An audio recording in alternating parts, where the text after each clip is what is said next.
Chers élèves, bonjour et bienvenue pour cette première vidéo sur le thème « Factoriser une somme algébrique ». Le but du jeu de cette vidéo, ça sera de vous montrer qu'en fait, factoriser, c'est le contraire de développer, donc de développer un produit.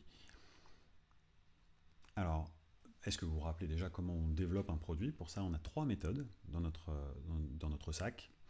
La première méthode, c'est celle qui utilise la distributivité simple. C'est une méthode que date de la quatrième. Donc vous avez ici un nombre 3x qui multiplie une somme algébrique dans une parenthèse, donc qui contient deux termes, 2x et moins 7. En réalité, ce nombre 3x, que je mets en rouge, va multiplier tous les nombres de la parenthèse. Donc on prépare les différentes multiplications, les différents produits. Il y en a deux, donc on se retrouve avec plus 3x fois quelque chose, plus 3x fois quelque chose. Alors ces deux nombres qui manquent, bien, ce seront les nombres à prendre avec leur signe, attention, le 2x et attention le moins 7. Et non pas le 7, hein, le moins 7. Donc j'écris dans un premier temps 3x fois 2x, et dans un deuxième temps plus 3x fois moins 7.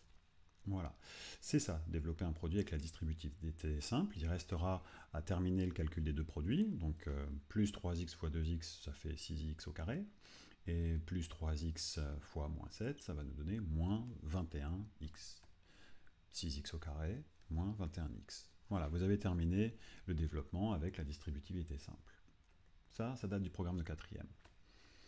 On passe au deuxième exemple qui date de cette année, c'est la distributivité double. On va faire le même travail, mais deux fois de suite. Vous avez donc, cette fois-ci, la parenthèse, une somme algébrique x-4, qui multiplie une autre somme algébrique de x-7. Et bien, ce qui va se passer, c'est que ce seront le nombre x et le nombre moins 4 qui viendront multiplier le nombre 2x et le nombre moins 7. Mais on va faire ça dans l'ordre, c'est-à-dire qu'on va d'abord travailler avec le nombre x que je mets en rouge. Et comme il multiplie deux nombres, 2x et moins 7, on va préparer deux multiplications, x fois et x fois. Je rappelle qu'il y a un plus devant, puisque x n'est précédé par rien ici, donc c'est bien plus x fois et x fois, plus x fois. Et on complète avec les deux nombres de la somme algébrique, c'est-à-dire 2x et moins 7. Voilà. On a fait le développement avec le premier terme, x, et maintenant on va faire le développement avec le deuxième terme, moins 4, que je colorie tout de suite en vert. Je vais donc préparer mes deux multiplications, moins 4 fois et moins 4 fois. Voilà. Moins 4 fois, on reprend notre 2x, et on reprend notre moins 7.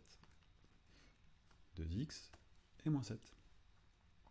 On a donc développé avec la double distributivité. Le travail n'est pas totalement terminé, puisqu'en réalité, il va convenir de calculer ces quatre produits, de les simplifier pour que ce soit un peu plus joli, plus clair. Donc je vous passe le détail. Ça nous donne 2x au carré, moins 7x, moins 8x, plus 28. Là encore, on fait bien attention, s'il y a des termes qui peuvent être comptés ensemble, on les compte ensemble. Ça s'appelle réduire cette somme algébrique. Eh bien, on voit qu'ici, on a des termes en x, donc on va les compter ensemble. On en perd 7 et on en perd 8, donc ça nous donnera, on en perd 15x. Donc ce qui se réduit en 2x carré moins 15x plus 28, le résultat final pour cet exemple-là.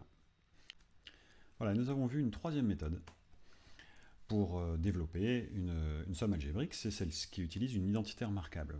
Nous avons vu trois identités remarquables, trois produits particuliers à observer, et on s'est concentré sur le dernier, celui qui ressemble à ce que je viens de vous mettre là, 3x moins 5 fois 3x plus 5. Alors si on regarde précisément cette multiplication, ce produit, il y a quelque chose de particulier. On voit que le 3x moins 5 ressemble forcément au 3x plus 5, c'est juste le signe qui change. On a donc une différence qui multiplie une somme. On aurait pu les écrire dans l'autre sens, c'était exactement la même chose. Et là, on va pouvoir, au lieu de faire la double distributivité, ce qui marcherait sans problème, utiliser directement un résultat qui dit qu'on va obtenir la différence des deux carrés de ces deux nombres, 3x et 5. Donc on prépare la différence des carrés, un carré moins un autre carré, et on écrit en premier le 3x, attention, 3x entre parenthèses, c'est bien 3x fois 3x, et tout le 3x qui est au carré. Si vous ne mettez pas les parenthèses, il n'y aura que le x qui sera au carré, ce qui sera une erreur. Donc 3x fois 3x, donc 3x au carré entre parenthèses, moins le deuxième nombre, 5 au carré. Voilà, très simplement on obtient ce résultat, on a le droit d'utiliser ce résultat directement. Et il s'agit bien sûr d'écrire quand même le résultat final. Le 3x fois 3x va donner 9x au carré, moins 5 fois 5 va donner 25. Voilà comment on obtient assez vite un résultat développé avec une identité remarquable. Vraiment dans ce cas particulier. Donc si on résume l'ensemble des trois méthodes, on a vu que développer un produit, c'était faire ça, on partait de ces produits-là, hein, 3x fois 2x moins 7, x moins 4 fois 2x moins 7, et enfin 3x moins 5 fois 3x plus 5, donc trois produits qui ont des formes assez similaires, et le but du jeu est d'obtenir à la fin une somme algébrique. Voilà, avec les trois méthodes qu'on a obtenues. Et bien, dans toute cette nouvelle séquence, on va apprendre à factoriser. Factoriser, ben, c'est juste faire exactement le contraire. Voilà, factoriser, ça va être partir d'une somme algébrique à gauche, là, comme vous pouvez le constater, 6x au carré, etc.